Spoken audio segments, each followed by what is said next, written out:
Kami akan membuka firman-Mu ya Tuhan. Bukalah juga hati kami.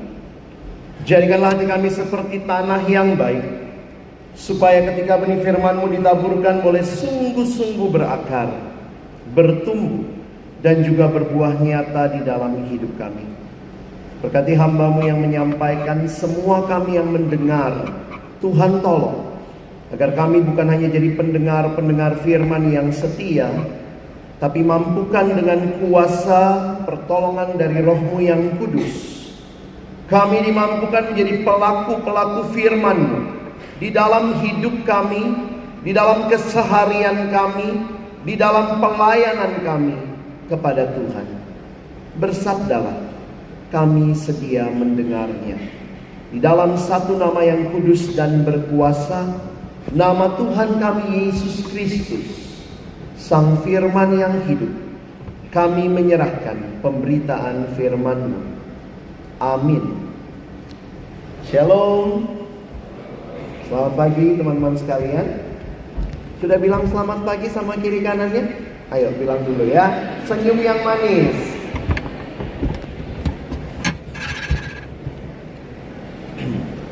Siapa yang tidur di atas jam 12 malam? Siapa yang mau tidur di sesi ini? itu apa ya? Uniknya camp, uniknya retret itu di kamar nggak bisa tidur, di ruang sesi maunya tidur. Ya teman-teman, kita dengar sesi SE yang terakhir. Nanti masih ada closing soalnya ya. Jadi saya harap kita sama-sama saling berjuang ya. Karena cuma dua kemungkinan. Kalian tertidur atau saya tertidur. Saya juga di atas jam 12 semalam ya.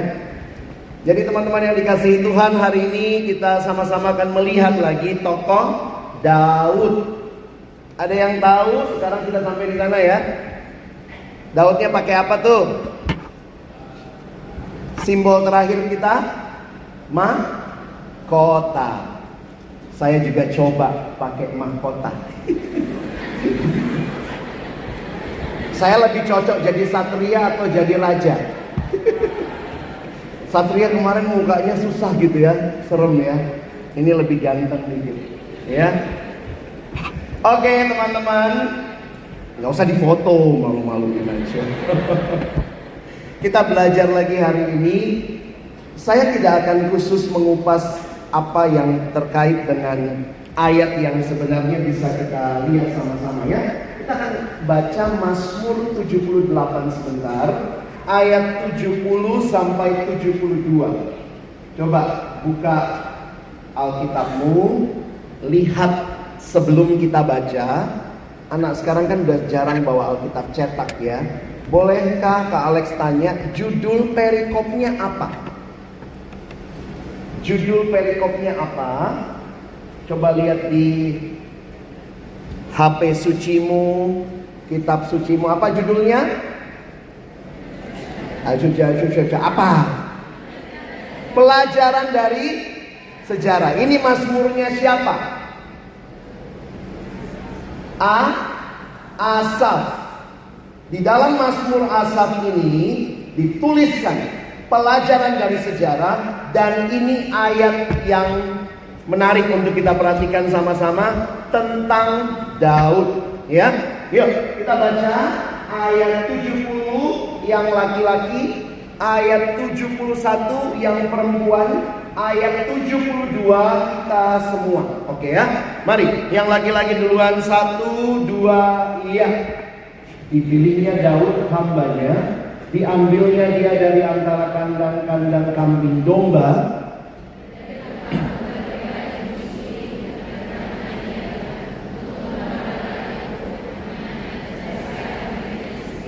Sama-sama membawakan mereka.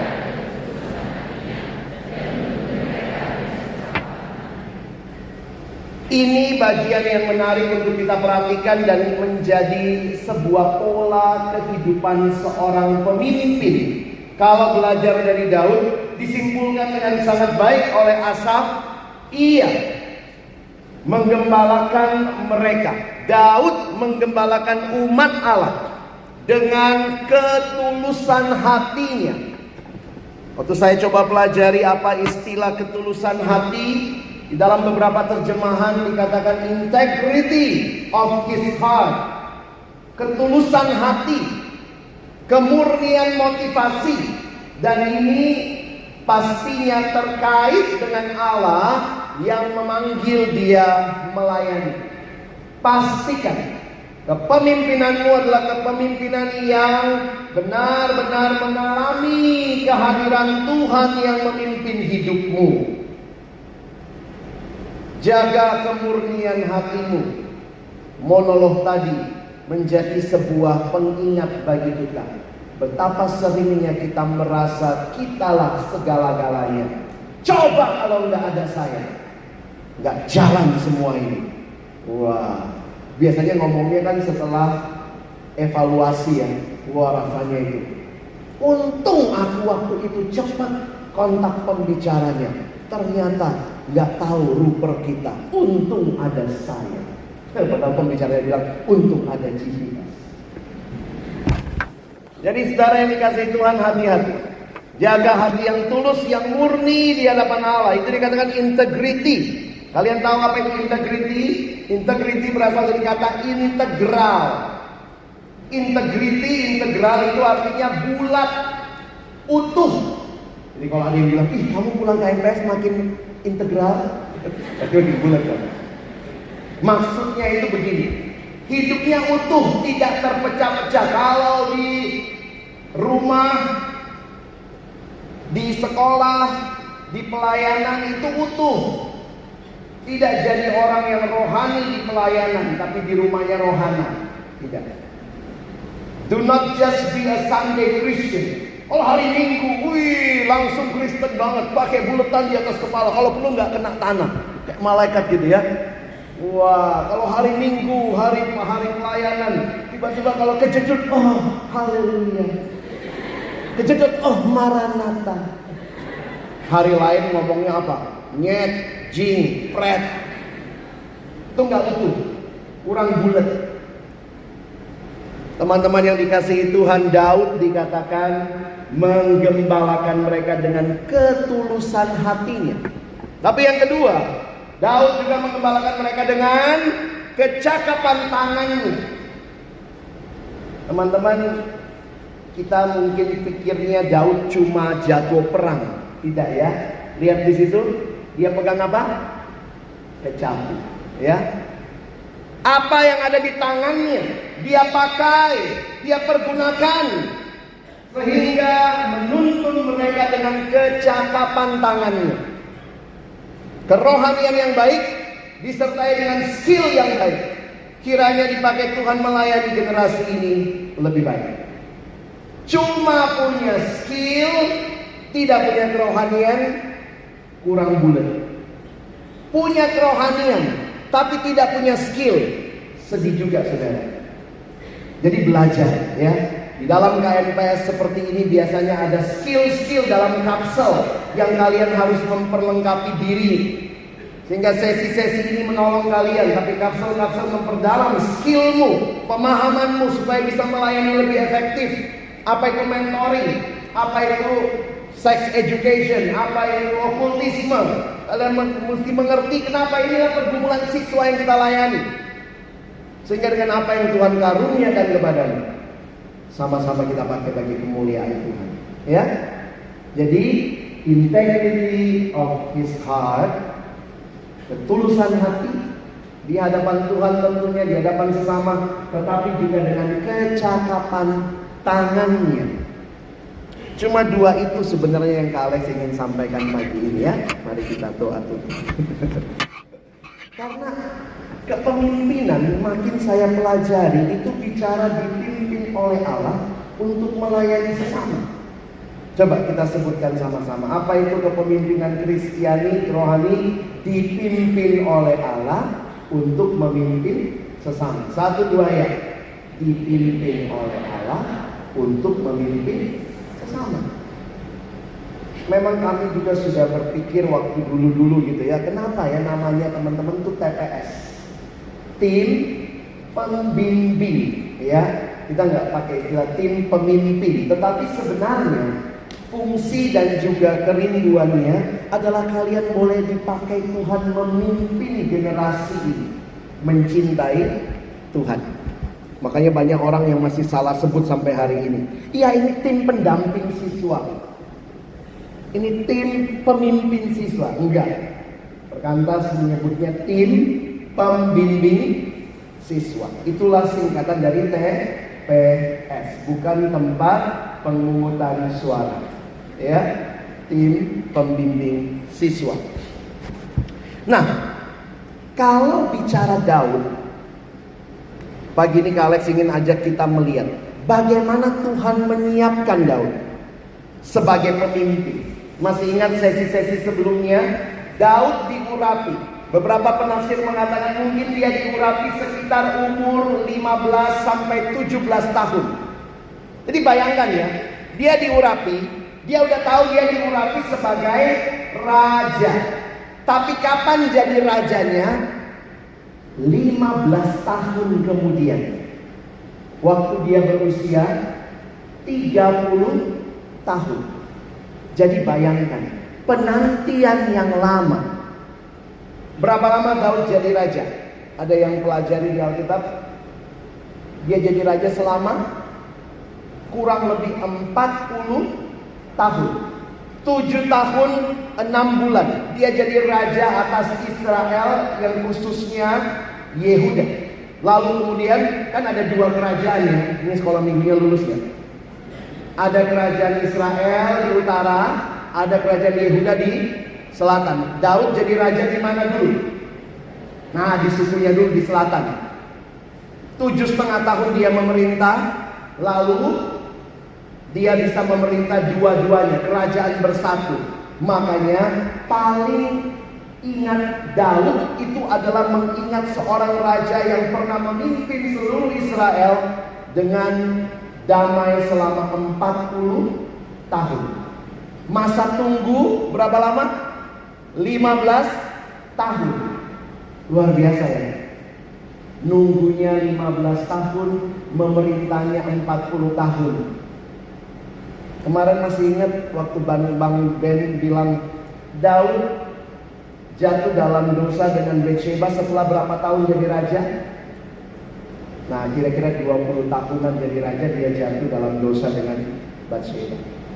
Nah, teman-teman, kalian bisa pelajari itu semua, lihat di tafsiran, lihat di beberapa buku-buku referensi. Tapi yang menarik bagi saya adalah hari ini kita akan melihat 1 Samuel 23. Saya nggak ajak baca Alkitab lagi, karena itu sudah tugas bacamu, Bible readingmu sebelum datang ke KMPS. Ya, kita akan lihat sama-sama 1 Samuel 23. Kita buka dulu lah, lihat judulnya ya. Yuk kita buka, lihat judulnya. Ada berapa perikop di 1 Samuel 23? Ada 2 perikop. Perikop 1 judulnya Daud di Kehila.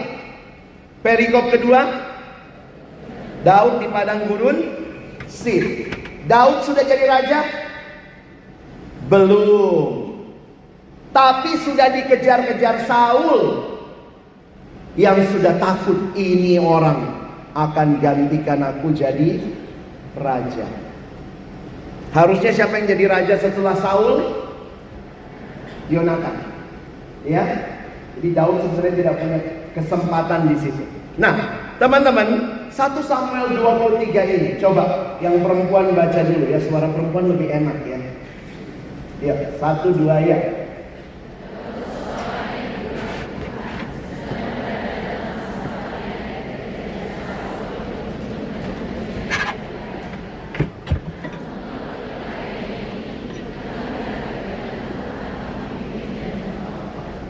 Kira-kira persiapan seperti apa yang Tuhan izinkan Daud alami, supaya waktu dia memimpin dia bisa mengingat seperti apa dipimpin oleh Tuhan. Maka kalian perhatikan, ini cerita terjadi di padang gurun Sif, dan juga kota Kehila. Ya, ini generasi GPS, harus tahu di mana lokasinya. Nah, itu. Rumahmu di mana? Jauh. Ya. Ini laut mati. Kalau kalian lihat, ini waktu-waktu Daud dikejar-kejar. Nah, ini kota Kehila. Kalau bahasa Inggrisnya Kehila, ya. Nggak ada Kehi kalau kita Indonesia Kehila. Lalu ini Sif, ini padang gurun Maon. Lalu ini kota Hores, di Alkitab kita namanya Koresa. Oke? Nanti kalau belajar Alkitab pakai petanya juga ya, untuk kita bisa memahami.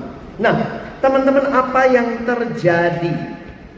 Saya tuliskan begini. Sekarang laki-laki baca. Ya, laki-laki. 1, 2 ya. Persiapan.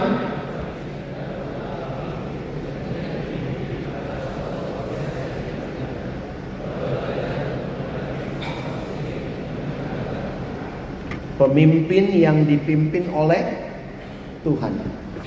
Kira-kira kalau Tuhan kasih training Daud untuk jadi pemimpin, saya menyimpulkan dari banyak cerita yang kita sudah baca dalam 1 dan 2 Samuel, ternyata adalah Daud harus jadi pemimpin yang dipimpin oleh Tuhan.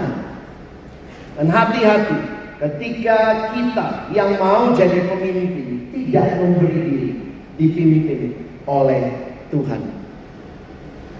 Teman-teman, kita akan melihat bagian yang kita akan bahas, kira-kira outline-nya begini. Bagian pertama, kita melihat keberanian dan kebergantungan Daud kepada Tuhan. Ingat, dia belum jadi raja. Lalu ada masalah menolong kota Kehila, ayat 1 sampai 5. Lalu ada ancaman dari penduduk Kehila, ayat 10 sampai 13. Tapi pada saat yang sama, perikop yang sama, Tuhan menyediakan dan melindungi Daud. Apa yang Tuhan berikan? Penghiburan dari Yonatan dan perlindungan dari kejaran Saul. Oke? Jadi kiranya kita bisa memahami ini bagian yang akan kita pelajari.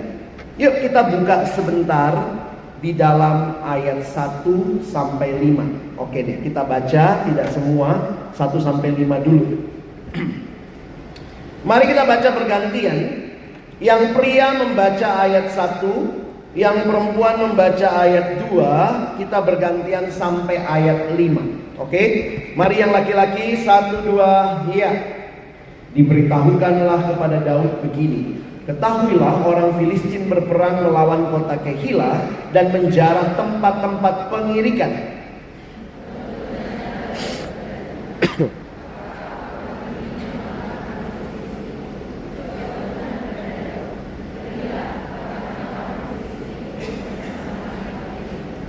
Tetapi orang-orang Daud berkata kepadanya, ingatlah, sedangkan di sini di Yehuda kita sudah dalam ketakutan. Apalagi kalau kita pergi ke Kehila melawan barisan perang orang Filistin.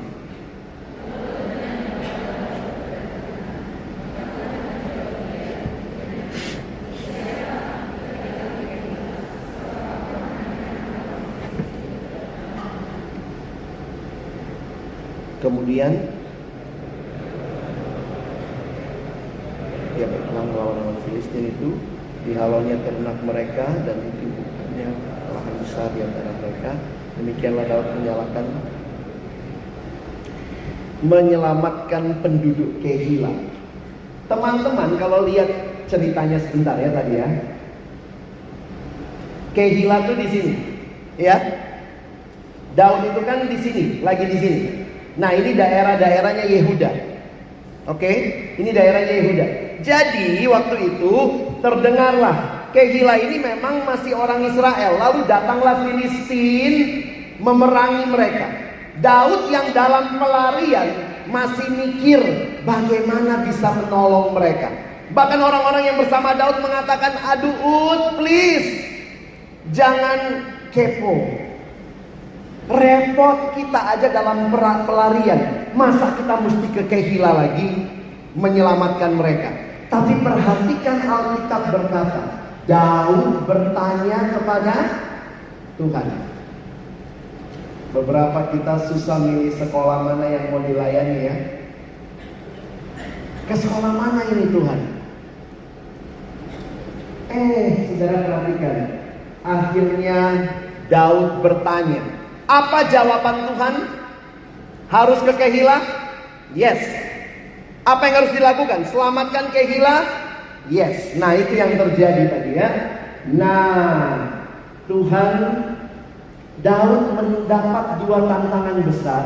Dia menolong orang Kehila. Tapi nanti kalian perhatikan, dia dapat ancaman dari penduduk Kehila. Coba kita lihat yang pertama. Daud mendengar kota Kehila diserang oleh Filistin. Maka Daud memutuskan untuk menolong mereka setelah ia bertanya kepada Tuhan. Kuncinya bertanya kepada Tuhan. Tapi yang kedua, ternyata waktu sesudah diselamatkan orang Kehila, apa yang terjadi? Orang Kehila ketakutan. Coba buka Alkitabmu. 1 Samuel 22 ayat 6. Judulnya apa? Para imam di Nob dibunuh. Gara-gara apa? Karena Daud mampir ke situ. Saul kemudian, wah ini nyembunyiin Daud ya. Sehingga imam-imam di kota itu dibunuh teman-teman. Orang Kehila habis diselamatkan, seneng ya, udah selamat. Tapi Daud kan masuk ke kota mereka. Maka apa yang mereka takutkan? Nanti Saul membunuh seperti di kota Nob. Maka sekolah yang sudah dilayani, yang kita layani, kemudian itu jadi sekolah yang menolak kita. Kira-kira gitu ya. Pernah ditolak oleh sekolah yang kita rintis? Wah, sakitnya tuh di sini. Coba lihat. Setelah dia menolong kota Kehila, ancaman penduduk Kehila takut, berencana menyerahkan Daud kepada Saul untuk menghindari nasib seperti yang terjadi di Nob. Coba kalian perhatikan. Kali saja kita lihat ayat yang ke-9. Yuk kita lihat ayat 9 ya. 1 Samuel 23 ayat 9. Jadi supaya kita ngerti ceritanya. Ketika diketahui Daud bahwa Saul berniat jahat terhadap dia, berkatalah ia kepada Imam Abiatar, bawalah efod itu kemari. Efod itu apa? Itu bagian dari bajunya imam yang di dalamnya ada 2 batu, Urim dan Tumim. Jadi biasanya kalau imam bertanya kepada Tuhan itu menggunakan efod. Jadi Daud sudah di kota Kehila. Ya, kita lihat lagi ceritanya. Berkatalah Daud, Tuhan Allah Israel, hamba-Mu ini telah mendengar kabar pasti bahwa Saul berikhtiar untuk datang ke Kehila dan memusnahkan kota ini karena aku. Akan diserahkan oleh warga-warga kota Kehila itukah aku ke dalam tangannya? Akan datangkah Saul seperti yang telah didengar oleh hamba-Mu ini? Tuhan Allah Israel, beritahukanlah kiranya kepada hamba-Mu ini. Nanya lagi sama Tuhan. Tuhan, bener gak sih ini? Aku kan gak tahu ya. Lihat mukanya orang Kehila ini cakep-cakep, senyum-senyum. Tapi aku bakal diserahkan gak? Tuhan jawab apa? Coba kita baca sama-sama. Jawab Tuhan, ia akan datang. Pasti Saul datang? Pasti. 12. Kemudian bertanyalah Daud, akan diserahkan oleh warga-warga kota Kehila itukah aku dengan orang-orangku ke dalam tangan Saul? Firman Tuhan, akan mereka serahkan. Ayo baca 13. 1, 2, iya. Kira-kira 600 orang banyaknya. Mereka keluar dari Kehila dan pergi kemana saja mereka dapat pergi. Apabila kepada Saul diberitahukan bahwa Daud telah meluputkan diri dari Kehila, maka tidak jadilah ia maju berperang. Teman-teman, menjadi pemimpin bukanlah perkara yang mudah. Tantangan yang dihadapi banyak, bahkan dari yang kita percaya sekalipun. Tetapi kebergantungan kepada Tuhan, ketulusan hati, kiranya mewarnai perjalanan teman-teman dan saya. Lihat Daud ya teman-teman. Daud selalu bertanya kepada Tuhan sebelum bertindak, menunjukkan ketergantungan penuh kepada Tuhan. Apa yang dia pakai pada waktu itu? Efod. Daud selalu tunduk kepada pimpinan Tuhan melalui efod. Kita nggak punya efod, kita punyanya Alkitab. Dari mana tahu kehendak Tuhan? Baca firman-Nya, renungkan firman-Nya, aplikasikan dalam hidup kita. Perhatikan, efod digunakan untuk mengetahui kehendak Tuhan melalui Urim dan Tumim. Daud selalu bertanya kepada Tuhan. Monolog tadi sudah mewakili sebenarnya apa yang akan saya sampaikan.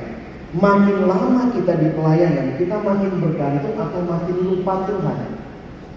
Makin gampang, makin sering. Sudah tiap minggu kita lakukan selama 2 tahun, terus menerus sampai udah otomatis. Kita sudah tahu cara bikin poster, kita sudah tahu cara membicara, kita sudah tahu bagaimana menyiapkan ruangan. Semua kita sudah tahu. Lama-lama makin tidak bergantung sama Tuhan. Memangnya kayak apa sih Kak Alex? Bergantung sama Tuhan. Apa sih artinya hidup yang dipimpin setiap waktu oleh Tuhan? Saya juga lama mikir gitu ya. Apa sih maksudnya hidup yang selalu dipimpin oleh Tuhan? Saya menemukan cerita berikutnya. Ketika Daud baru jadi raja. Ini baru jadi raja ya. 2 Samuel 5. Coba kita lihat sama-sama. Ayat 17 sampai 25 ada di depan. Kak Alex sudah tuliskan buat kita. Mari kita baca kembali. Gantian lagi ya. Yang perempuan mulai duluan ayat 17, laki-laki ayat 18, sama-sama ayat 19. Baca dengan tegas ya. Kalian kan satria. Oke, 1, 2 perempuan, 1, 2 ya.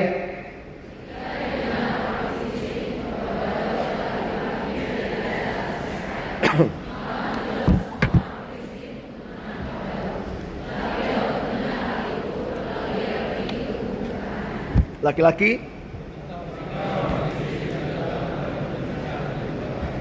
sama-sama bertanyalah Daud kepada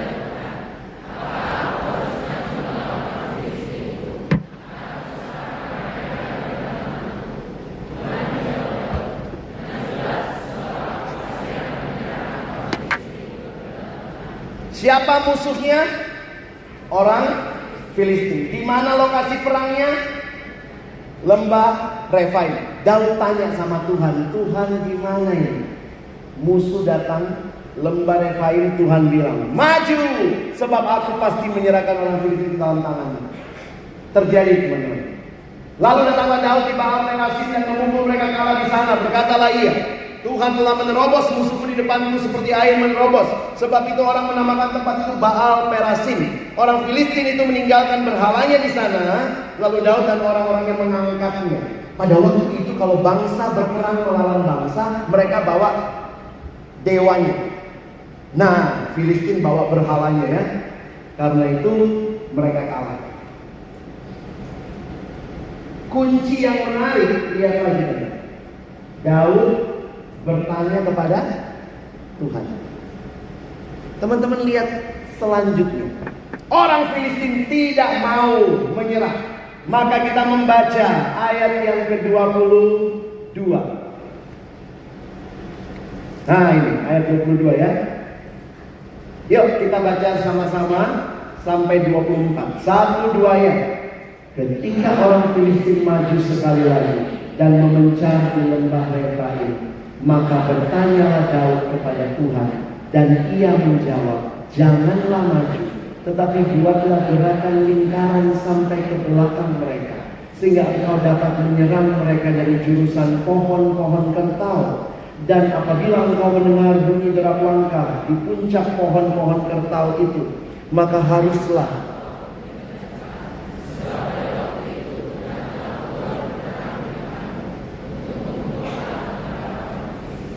apa yang terjadi kemudian. Dan Daud berbuat demikian seperti yang diperintahkan Tuhan kepadanya, maka ia memukul kepala orang Filistin.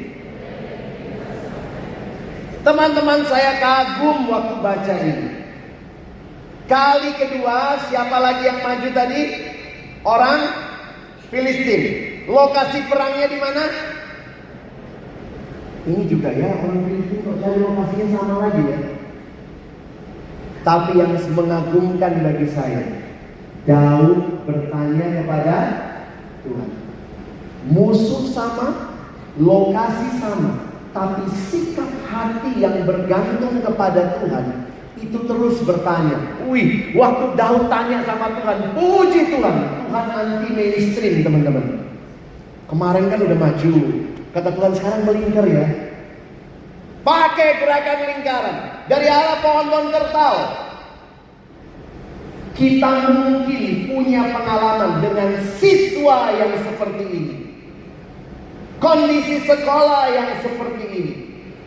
Maka pertanyaannya, hai para TPS, hai para staf, masihkah kita bertanya kepada Tuhan ketika kita mengulangi tahun pelayanan kita? Oh kak, udah tahu kalau itu lakukan ini, resepnya udah pasti begini. Teman-teman, ini pertanyaan penting buat kita.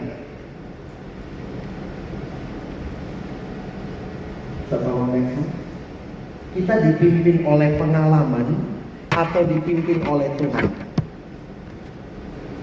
Saya tidak menutup kemungkinan Tuhan pakai pengalaman, tetapi saya harus katakan dengan jujur, ampuni aku Tuhan, seringkali pengalaman itu membuat aku merasa tidak perlu lagi tanya sama Tuhan.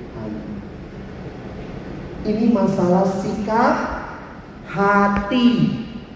Siapa yang memimpin engkau, hai pelayan siswa? Siapa yang memimpin engkau, hai teman-temanku para staf? Siapakah yang memimpin kota-kota kita? Dipimpin oleh program yang kita sudah buat dengan begitu rapi, sehingga tidak ada lagi kesempatan kita bertanya kepada Tuhan. Yang mungkin Tuhan katakan, kali ini beda. Saya bersyukur habis pandemi kita semua kelabakan. Itu membuat kita sadar betapa yang kita agung-agungkan selama ini belum tentu bisa berlaku. Karena itu kita mulai doa, kita mulai lagi berseru sama Tuhan, berikan kami bagaimana melayani siswa zaman now yang lebih senang sama gadgetnya. Ketemu kami pun juga Tuhan, dia bergadget ria. Kakak KTW di depan dia lihat gadgetnya. Teman-teman yang dikasihi Tuhan, mungkin kondisi sama, lokasi sama, situasinya sama, orang yang dilayaninya juga sama.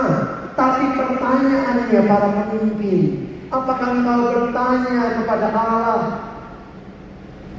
Hati-hati, kalau cuma dipimpin pengalaman, berarti siapa yang menjadi leader? Aku. Apalagi makin lama kita di pelayanan, aku. Saya. Experience is a great teacher, but surely God is the true leader. Ayo baca sama-sama ya, 1-2 ya. Experience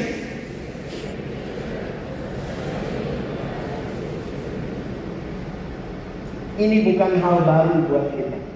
Tapi sikap hati seperti ini, saya harus katakan tidak mudah. No, it's really not easy. God is our real hero. Dari mana buktinya Bang? Bahwa ini tidak mudah. Dari mana buktinya? Lihat Daud. Kenapa dia setelah jadi raja sekian lama lupa dia nanya ya, Tuhan boleh nggak ngintip orang mandi? Itu kok lupa nanya ya. Coba saya mikir-mikir gitu. Sebelum persiapan Tuhan udah ingatkan. Dan Daud saya lihat pengalamannya itu apa-apa tanya Tuhan, apa-apa tanya Tuhan. Tapi kalau udah tiap tahun berperang, akhirnya dia lupa Tuhan.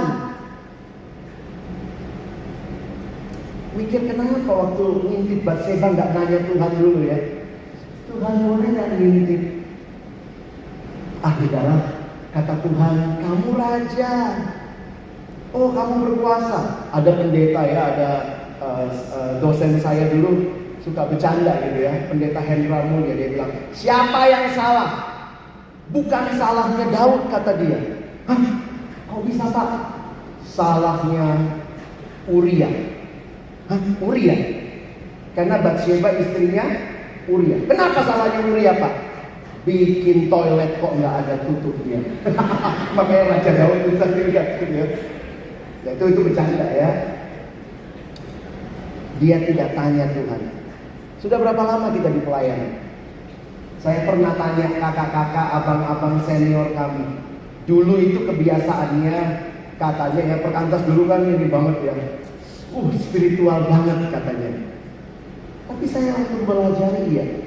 Kami itu dulu Lex, kalau menggumulkan tema, kami doa puasa, kami sama-sama satu hari, bersama-sama berdoa satu malam, kita minta Tuhan nyatakan tema. Kalau sekarang gimana bikin tema? SWOT, tek, tema. Gampang. Oh, itu kan cara-cara manajemen yang bagus. Benar, bagus. Tapi akhirnya kita harus sadar, ada terlalu banyak hal yang sudah kita terapkan juga nggak berhasil. Ketika saya persiapan dalam satu kepanitiaan internasional, kami rapatnya lewat Zoom. Di situ saya banyak belajar ya, dari teman-teman dari negara lain, para pemimpin. Waktu kita lagi rapat, kita buntu ya. Di Zoom itu buntu ya, satu bingung. Ada 3 opsi, kita pilih yang mana ini? Tiba-tiba pemimpin rapat kami bilang, boleh nggak kita matikan kamera kita? 10 menit ini kita sama-sama berdiam diri, kita berdoa. Wah, matikan kamera, diam, tenang, doa.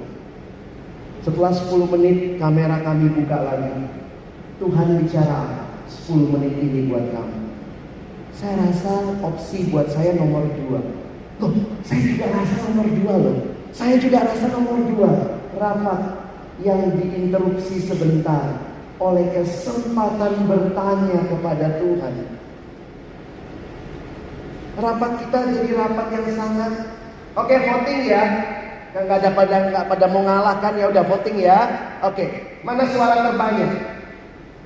Oh, kadang-kadang ada yang bilang, Kak, di kota kami nggak ada suara terbanyak. Yang dipilih pasti suara terbesar. Siapa yang terbesar? Biasanya TPS senior, biasanya staff. Kalau dia sudah ngomong, kami semua diam.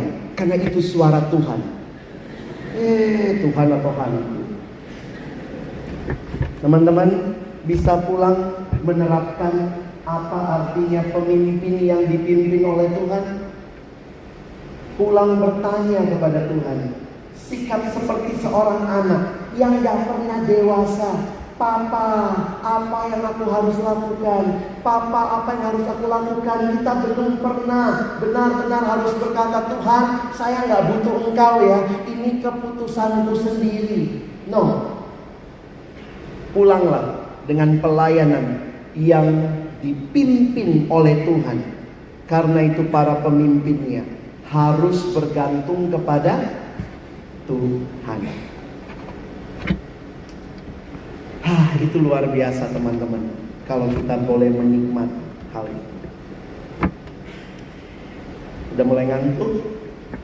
Alex ajarin lagu satu lagi ya. Yuk, kita lihat. Ini lagu tentang sweet, ya. Tapi apa yang paling sweet di dunia ini?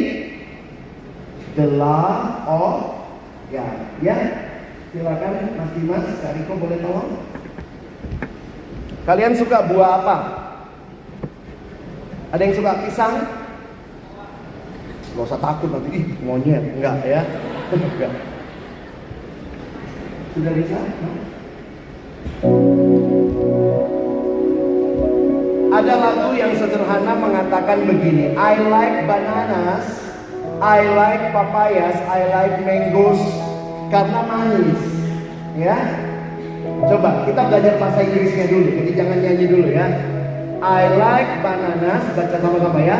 I know that mangoes are sweet. I like papayas, but nothing can beat the sweet love of God. Ngerti lah ya Inggrisnya ya. Gak ada yang mengalahkan buah-buah itu, tidak ada yang mengalahkan manisnya kasih Tuhan. Bawahnya, when I was walking around in circle 5 miles an hour. Kalian pernah lihat marmut yang muter-muter doang di situ? Dosa membuat kita muter-muter tanpa solusi. 5 mil per jam muter. Try to find my way back to my heavenly Father. The world tastes sweet. Dunia aduh manis banget, tapi kemudian jadi sour, jadi asam. And then I ask God in and receive His power. Akhirnya saya tahu the sweet love of God. Ya, kita nyanyi pelan aja dulu ya. I like bananas, I know that mangoes are sweet. I like papayas, but nothing can be the sweet love of God. Sekali lagi, I like bananas, I like bananas, I know that mangoes are sweet. I like papayas, but nothing can be the sweet love of God. Papayasnya nanti biar ngetes kuping temenmu, kamu teriak kenceng di dia. I like papayas, gitu ya, biar seru aja. But nothing can be the sweet love of God. Kita pelajari bawahnya ya. Perhatiin Inggrisnya, harus ini dulu ya. When I was walking around in circle 5 miles an hour, trying to find my way back to my heavenly Father. The world tastes sweet, but sweet and sour. And then I asked God in. Sampai situ dulu. Jangan salah nyanyi ya. And then I asked God in and then I ask God in and receive His power. 1, 2, 3. I like bananas, gitu ya. Coba dari when I was walking. 2, iya. When I was walking around in circle 5 miles an hour, try to find my way back to my heavenly Father. The world is sweet, but sweet and sour. And then I ask God in and receive His power. 1, 2, 3. I like bananas, I know that mangoes are sweet. But nothing can be the sweet. Pakai gerakan ya, gampang. I like bananas, I know that mangoes are sweet.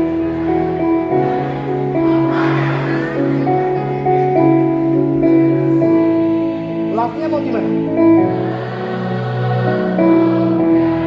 Kekecilan ya. Nanti gini dulu. Gini.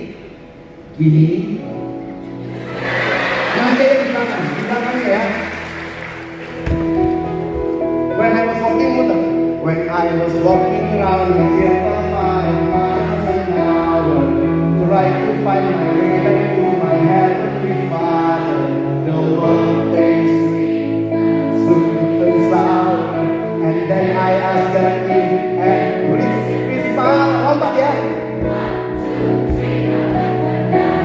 Bisa ya?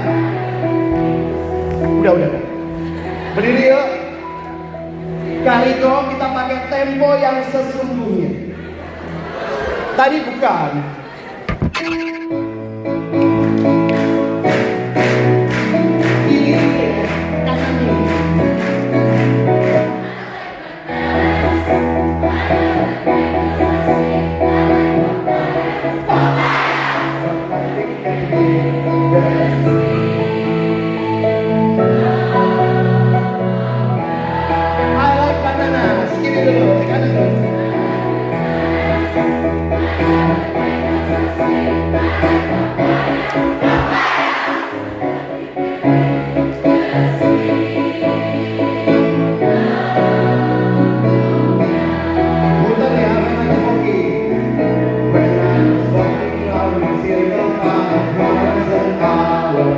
Try to find my way back to my heavenly Father. The world is and then I ask again and Bapak.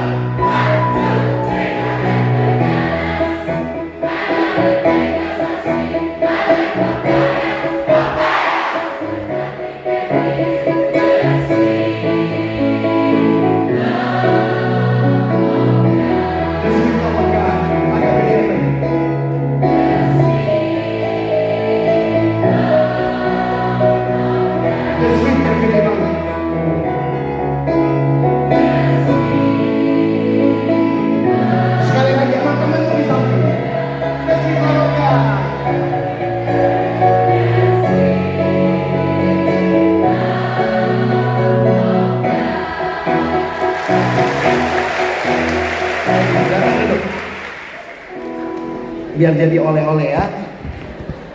Bananas, papayas, sampai temennya tuli. Oke. Kita selesaikan ketika ada tantangan. Pemimpin yang dipimpin Tuhan. Tapi Tuhan itu tidak diem teman-teman. Tuhan kasih sama kita segala hal yang dibutuhkan waktu kita memimpin. Bagi Daud, Tuhan sediakan dan melindungi. Dia memberikan penghiburan lewat siapa? Yonatan. Coba kalian lihat ya. Yonatan datang cari Daud, menguatkan Daud, mengingatkan Tuhan akan menggenapi rencananya.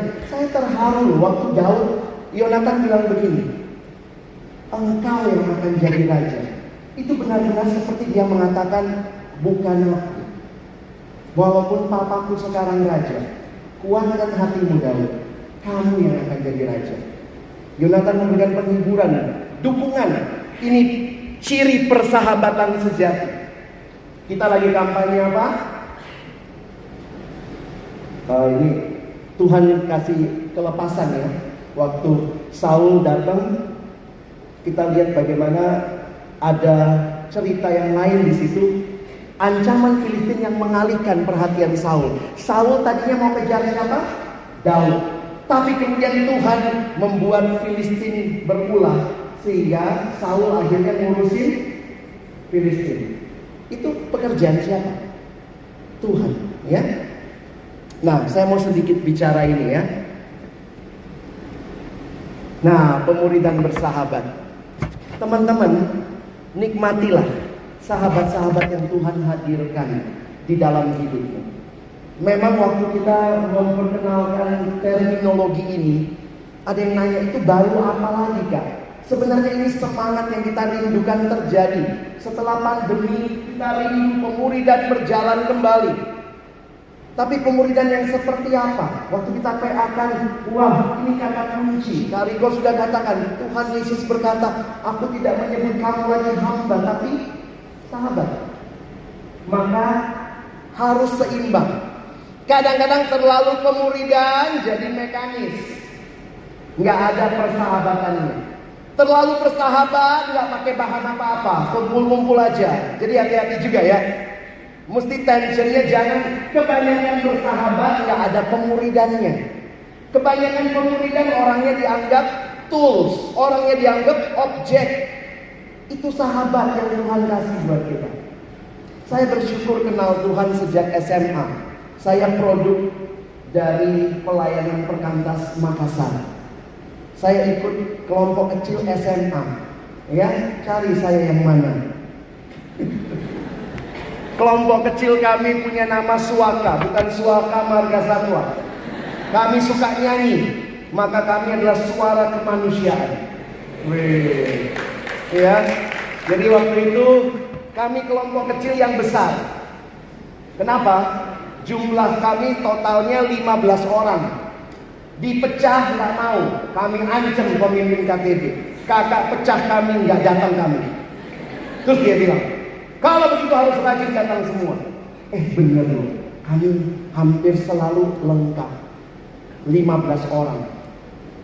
Di daerah kita PA dari rumah ke rumah gitu ya. Dari kelompok kami 3 jadi staf. Ada Kak Resa, mantan staf Makassar. Lalu ini ada Kak Budianto, anak-anak Toraja. Ini Kak Budi, Kak Anto, masih jadi staf di Toraja. 2 jadi hamba Tuhan. 1 di gereja GGI, 1 hamba Tuhan di gereja Kemah Daud. Jadi ya ini kelompok yang Tuhan hadirkan. Saya pernah sekurus ini teman-teman. Ini pengakuan yang indah. Ini sahabat-sahabat yang Tuhan hadirkan sekian puluh tahun sampai hari ini. Kami masih ada kesempatan, biasa kalau ada situasi tertentu memangnya masih ada grup KTB kami, WA. Kadang-kadang satu sama lain kita masih bisa sharing.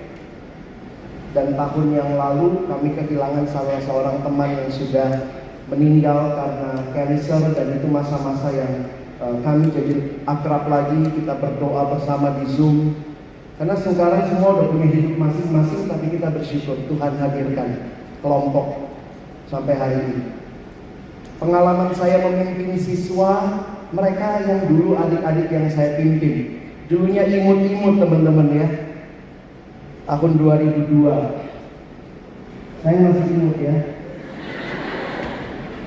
Emang ya waktu siswanya imut-imut, pas gede tambah gede biasa aja gitu. Ini sekarang, nah ini waktu kami kian pengutusan kelas 3, saya pimpin mereka dari kelas 2. Bersyukur Tuhan kasih orang-orang yang jadi sahabat bertumbuh. Dulunya saya memimpin mereka, sekarang jadi sahabat yang sama-sama melayani. Kami mempertahankan kelompok kami. Gimana caranya? Tetap harus ketemu. Dulu kami ketemu 2 bulan sekali, dulunya sebulan sekali, 2 bulan sekali. Sekarang minimal setahun sekali, tapi grupnya aktif sekali ya. Karena kita mengajak teman-teman dari pengurus Rokris sekolah, gimana biar bisa ketemu? Bikin arisan. Itulah ya, udah tua ya. Arisan sebenarnya bukan buat apa-apa, untuk ngumpul. Setiap kali ngumpul ada firman, kita bahas sama-sama. Dan sekarang sudah beranak cucu. Beranak ya. Jadi udah jadi KTB keluarga sebenarnya. Nah tapi namanya persahabatan dari 2022 menikah lalu kemudian punya. Ini bagi saya Tuhan kasih sahabat. Ini yang kadang-kadang menguatkan ya.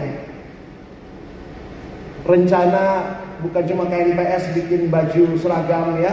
Kami juga bikin baju seragam. Kita jalan-jalan satu bus tuh ya ke Bali. Sama-sama begitu ya. Setelah menabung. Kemarin kami retret awal tahun bersama. Jadi kami nabung setiap bulan untuk kita retret awal tahun. Dan kemudian kita bisa kenal lagi, tahu kondisi pergumulan satu dengan yang lain. Teman-teman yang dikasihi Tuhan, jangan pernah sepelekan persahabatan yang Tuhan karuniakan buat kamu. Mungkin tidak semuanya ceritanya seindah ini ya. Kenapa? Saya juga memimpin bukan cuma ini KTB saya. Ada juga KTB-KTB yang jujur harus saya katakan pergumulan yang sulit. Tapi juga itu jadi sahabat, memimpin mereka, menolong mereka, sama-sama akhirnya memberi masukan, membangun sama-sama, mendukung pelayanan. Kalau mau dipimpin Tuhan, buatlah banyak sahabat yang Tuhan sudah karuniakan bagimu. Bagian yang terakhir, saya cuma mau ingatkan, kita belajar Daud. Tapi ingat, Daud tetap tokoh yang berdosa. Alkitab selalu bicara Daud sebagai penggenapan. Betapa luar biasanya Daud akan menjadi penggenapan dari keturunan Daud. Dan itu semua digenapkan di dalam Yesus Kristus. Yesus adalah penggenapan sempurna dari semua yang direpresentasikan Daud. Dialah raja yang diurapi Tuhan. Pulang dari sini kita tidak harus meniru Daud dalam semuanya. Karena kalau kita cuma meniru Daud, nanti kita pulang jadi moralis ya. Nanti ada lagi yang pulang, "Kak, saya juga meniru Daud. Saya baru bersinah, Kak." Loh, jangan ya. Penggenapan semuanya ada dalam Kristus. Khotbah harus gospel center, ya, harus ditutup dengan setelah kamu lihat tokoh ini dalam kelemahannya Tuhan pakai, maka kita lihat kepada tokoh yang sempurna, Yesus Kristus. Yesus alami ancaman, yes, seperti Daud. Yesus mengalami ancaman dan pengkhianatan, namun tetap setia kepada Bapaknya. Apalagi yang Yesus alami sebagai pemimpin sejati, Yesus selalu mencari kehendak Tuhan. Dia bertanya bukan hanya di awal pelayanan seperti Daud, tapi sampai akhir dia bertanya kepada Tuhan. Di taman Getsemani, "Ya Bapa, jikalau mungkin cawan ini lalu daripadaku, tapi jangan kehendakku, tapi kehendakmu yang jadi." Mari miliki kelekatan dengan pemimpin sejati, Yesus pemimpin sejati. Kesimpulan hari ini, dua hal. Sebagai pemimpin, kita harus tunduk kepada otoritas Tuhan. Selalu cari petunjuknya dalam setiap langkah kita. Dan jadilah pemimpin yang dipimpin oleh Tuhan. Kembalilah ke kotamu, ke pelayananmu. Jadilah pemimpin, bukan yang mengandalkan dirimu, tapi pemimpin yang dipimpin oleh Tuhan. Sehingga kamu dipakai memimpin sesama. Tuhan menolong kita jadi pelaku-pelaku firman-Nya. Kita nyanyi sekali lagi lagu tadi ya, baru kita berdoa. Yuk, Kak Riko, Mas Dimas bisa tolong lagunya. Kita berdiri teman-teman sama-sama. Kita ingat kasih Tuhan yang luar biasa membuat kita juga mau terus berserah kepadanya. I like banana, I like papaya, but nothing can be the same.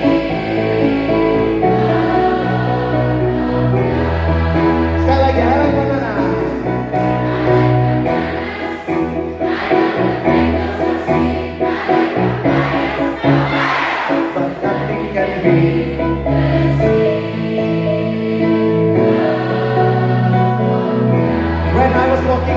Muter ya. When I was walking on a single 5 miles an hour, trying to find my way back to my heavenly Father, the world takes me back, and then I asked Him,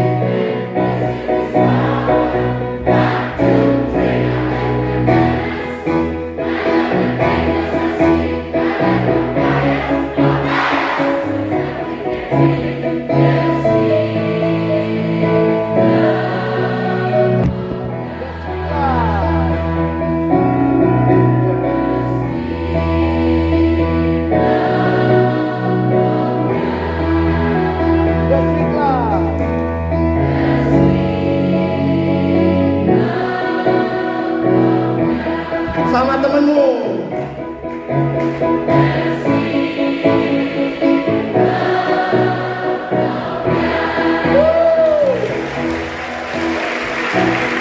KNPS 2024.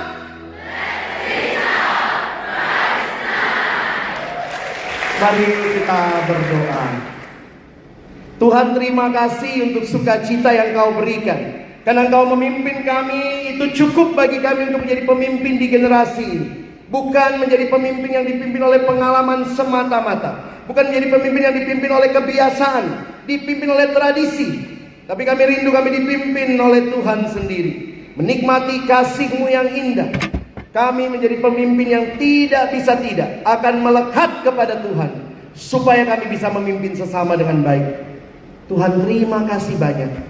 Terima kasih untuk semua cara-Mu yang ajaib, menguatkan kami, memberikan rekan-rekan, sahabat-sahabat yang bersama-sama, baik kami pimpin, kami dipimpin, teman bersama berjalan dalam KTB-KTB yang ada. Dan terima kasih, kami terus takjub akan cara-Mu yang ajaib memimpin hidup dan pelayanan kami. Kiranya kami semua tunduk dan takluk hanya kepada-Mu. Terima kasih untuk KNPS yang Tuhan sudah berkati hingga hari ini. Dan kiranya Tuhan terus menyapa kami di dalam kesempatan-kesempatan pribadi kami berjumpa dengan Tuhan. Sekali lagi kami bersyukur untuk sesi ini. Dalam nama Yesus kami berdoa. Amin. Silakan dulu.